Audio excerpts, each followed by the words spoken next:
In this podcast, we are going to offer you much more than waxing. We're here for you. This is an educational podcast for waxing professionals. Be sure to use promo code PODCAST30 to save 30% off your next order when you shop at Cirépil.com. Today we have Alexander's Aesthetics joining us from Colorado and California, the well-known mother and daughter team, Cee and Wendi. So Cee, tell us about yourself. Okay. Let's see. I actually started my career in the travel business and had an opportunity to buy a family business, which is Alexander's. It was a cousin of my husband. That was like 25 years ago, to be honest. So we thought, it's a great opportunity. We jumped in with all fours and learned a lot, surrounded ourselves with wonderful people in the industry as mentors. We had Cirépil wax with us at the beginning, always. So we knew we had a good product going forward, and we continued to maintain a high quality of products that we would offer to people. We did do education when I first started the business. It had a lot of education through the previous owner, Alex Desi. And so we wanted to carry that forward. So we did start doing education at the very beginning, and we were very small. So we're small, but we're mighty, and we've grown quite a bit. And it's been an amazing 25 years, honestly. And I am so happy that my daughter, Wendi, has become part of this in the last, I guess, 6 or 7 years, Wen, right? Yeah. And Cirépil has been our partner, true and strong all the way through, and we appreciate it. And thank you for having us on here today, Collie. We're so happy to have you. I think that people have a lot to learn from both of you. Wendi, tell us about yourself. So I started my career, of course, grew up in California where my mom is, and went to college and got into the software industry and was a corporate trainer in the software industry for probably about 20 years, I would say. And, my mom and dad's business was expanding, and they were shipping all over the US. And so we had the discussion about maybe it would be nice to open a location. My husband and I moved to Colorado 25 years ago, right around the same time that they opened the California, or took it over from our cousins. So we finally made the, step, and it's about 6.5 years ago, we opened a location in Colorado. And so to help get products to people on the East Coast, the Midwest and the East Coast a little bit faster, that we are here in Colorado. So it's, same as my mom, it was a really big career shift for me, but it was just such a, it's a wonderful thing. And I love that my mom has really kept Alex's vision true, and, just having him be our cousin, and knowing him, I didn't know him super well, but, knew him growing up. It's just really nice to kind of have those family bonds and run through the business and kind of keep that vision alive of what he built and what my mom has built.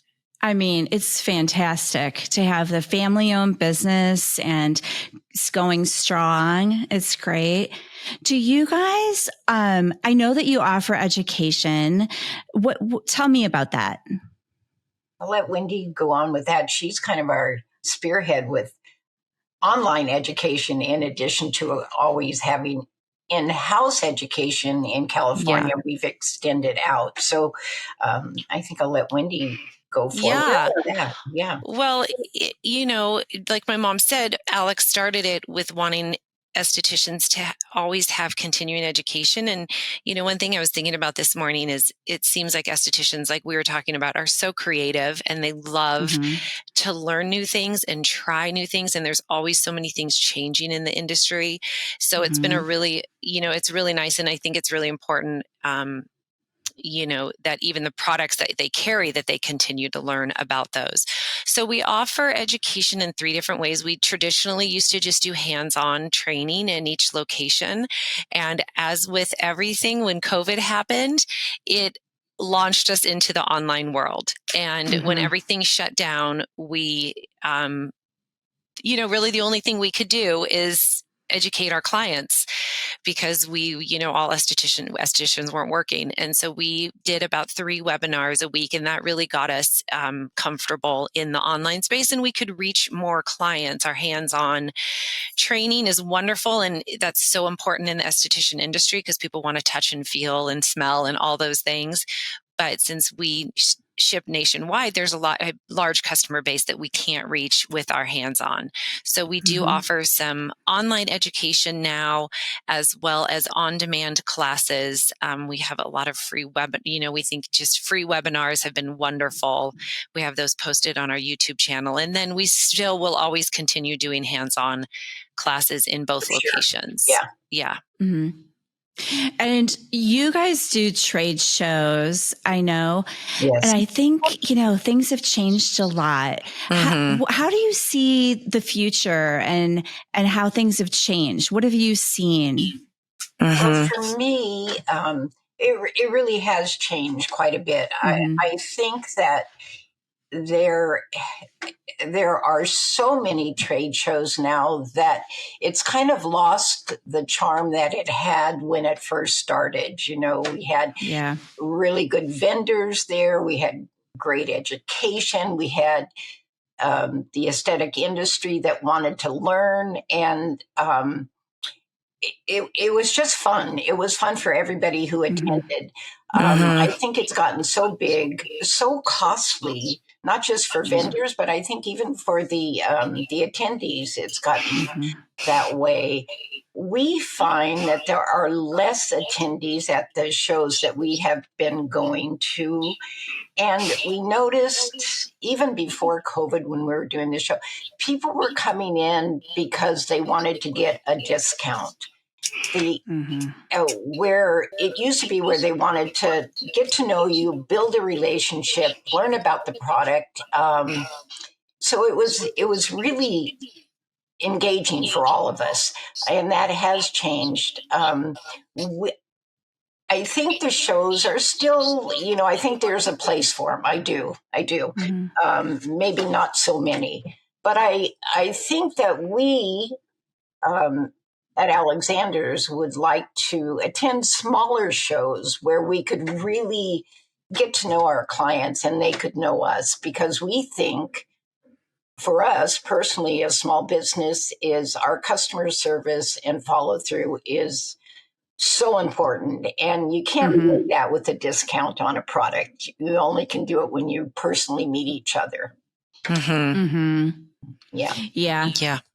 I think what I hear about trade shows is a lot of people are going for the education. And I'm hearing more of that on social media and in the Facebook groups. They're really going for education because I think that it's hard for them to find it other places.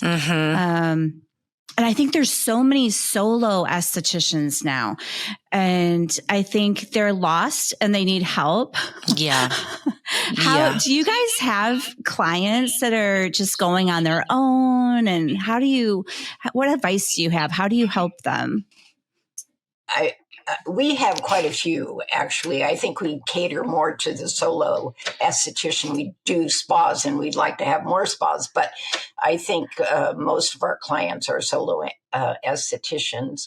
And I would say to them, if you're in this business, you got to work hard. There's just no way of the easy street. So make up your mind that you're going to work hard, offer great products, have wonderful customer service, follow through with your clients, build that relationship.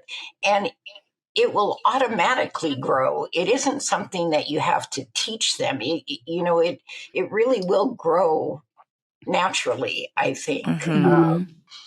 We Yeah. do have solo estheticians on occasion that are looking for someone to help out in their single room. So they might post a job posting at our location, but I would say stay in touch social media with your esthetician groups. Mm-hmm. Go to the schools, get to know the students that are coming out. I mean, there are opportunities out there, but you really have to get out there and search it. I mean, we Mhm. do a lot of work with schools, and they have interview nights where you can come in and interview the esthetician. So if you're looking for someone, you can find them there.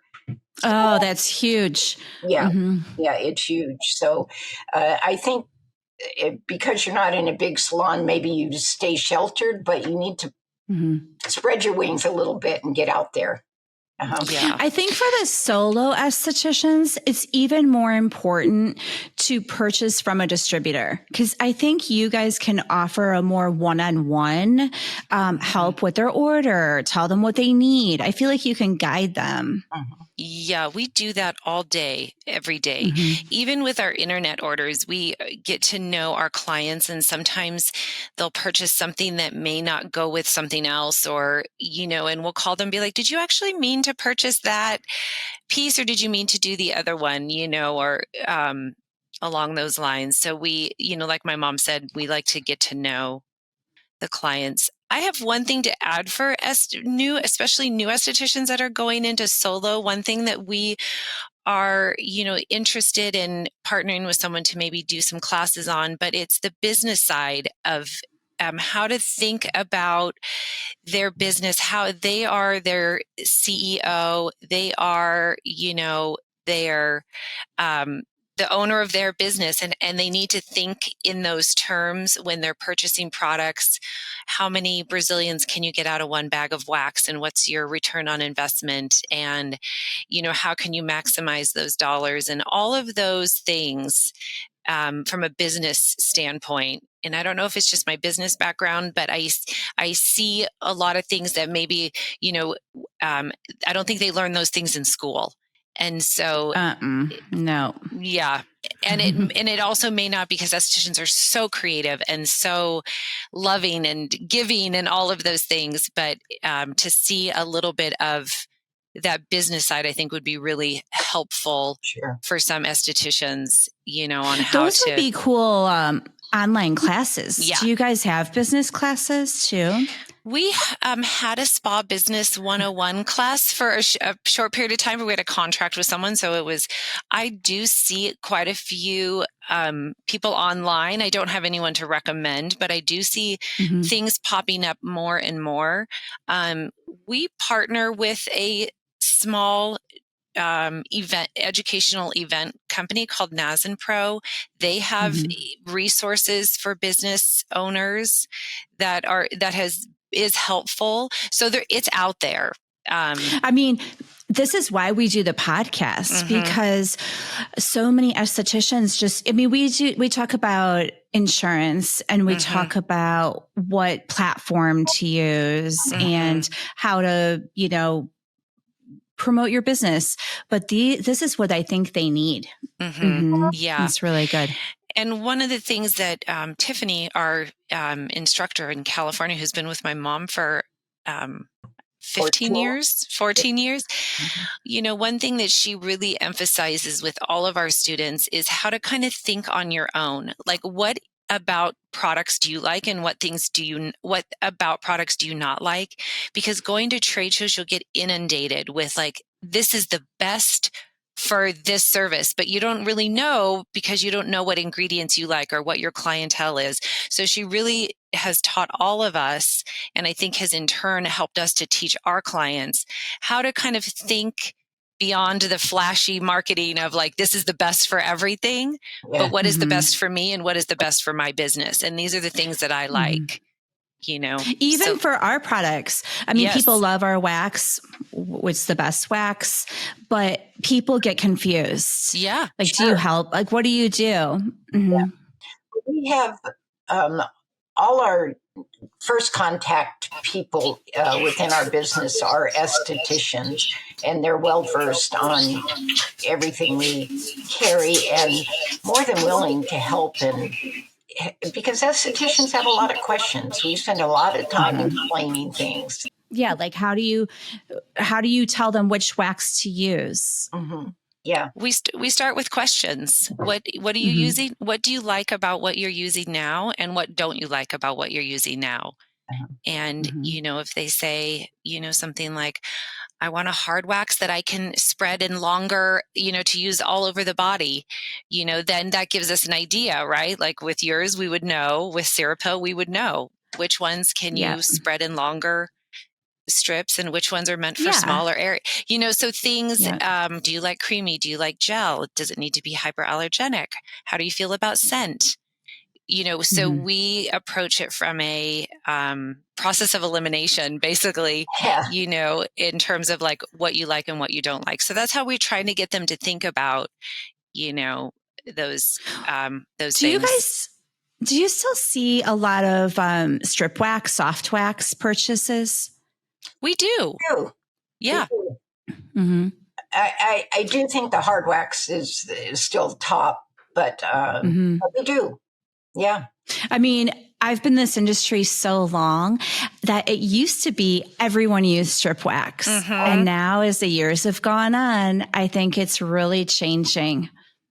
I do agree. Yes. I do agree. And I do think some of our older clients, and I don't mean their age especially, but have been in the business for a long time, we're trained more with a strip wax where and they're comfortable. And if you're comfortable with it works well. So, but the new ones coming up, they not so much on the strip. Yeah. Yeah. But it's funny because the schools are still having a hard time teaching hard wax, Yeah. They need that education. Yeah. Have Cirépil. Yes. Yeah. Do you find that people are having a hard time learning how to use hard wax that have used strip wax for a while? Because we find that. It's easier for me to teach someone who's never waxed than who has been using strip wax. Okay. And what I do is I teach it in a different way. I teach a whole different application for those strip wax users because I think that their muscle has memory, right? And they just automatically go into the strip wax application and the strip wax removal that really quick. And I'm like, everything can be the opposite. Got it. Yeah. So interesting. Yeah. If I ever come out there, I'll show you. That would be great. We find that with sugaring too. It's easier to teach someone who isn't a proficient waxer how to sugar than someone that is a really proficient waxer how to sugar. They're going to get really frustrated really fast. Yeah. Yeah. And how about sugaring? Do you feel like it's becoming more popular? I think more people are curious about it, and we do sugaring classes quite a bit. But it's one of those things, like you said, a transition between strip and hard, right? You really have to learn, and you have to be dedicated. Otherwise, it just...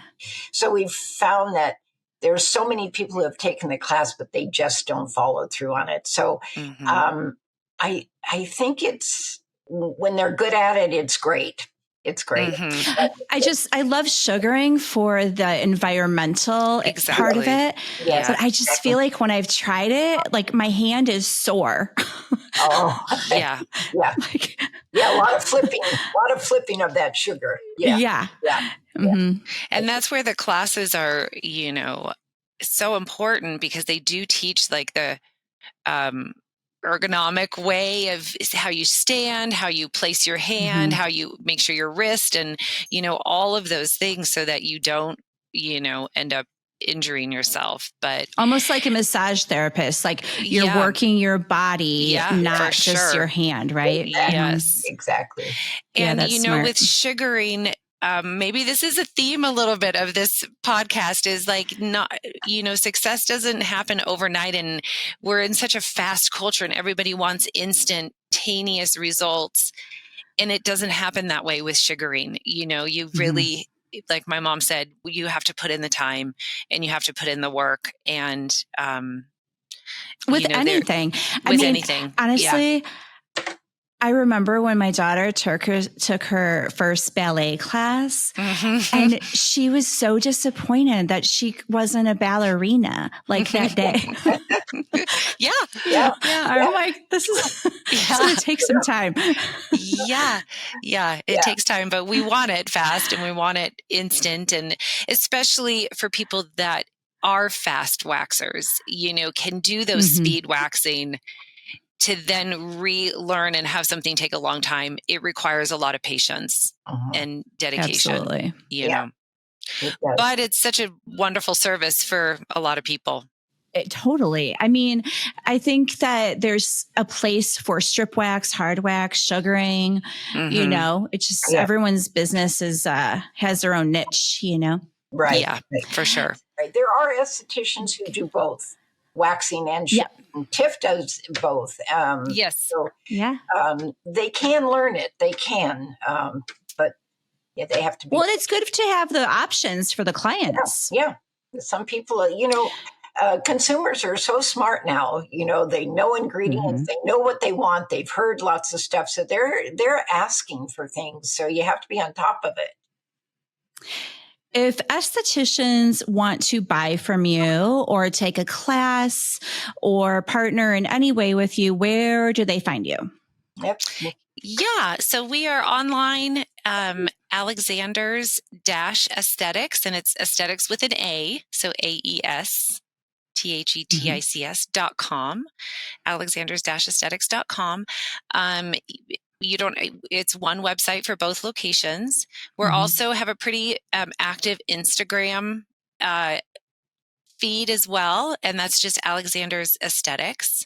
So if people want to connect with us, we post a lot on their stories, things happening, products that we have, sales, all that kind of stuff. So they can find us there, and they can always call us. People are surprised. We do, like my mom said, we have on-staff estheticians. We pick up the phone. It is not like a AI voice message, thing that goes through to transfer to the right location. We pick up the phone. We love to talk to people. So I know some people are nervous to call or, not used to people actually picking up the phone, but we love to. So they can call us anytime.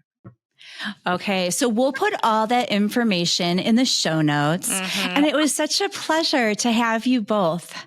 Kelly, thank you so much. Thank you so much. Oh, it's been great. That's right. Yeah. It has been great. And Cirépil has been such a great partner for all. Yes. It really has. Yeah. Same. You guys are fantastic. Thank you very for all your support. Oh, our pleasure. So you guys just enjoy the day, and hopefully everybody learned a few things and listened to the end, because we will also have some promo codes. Awesome. Oh, great. Good. Be sure to use promo code PODCAST30 to save 30% off your next order when you shop at Cirépil.com.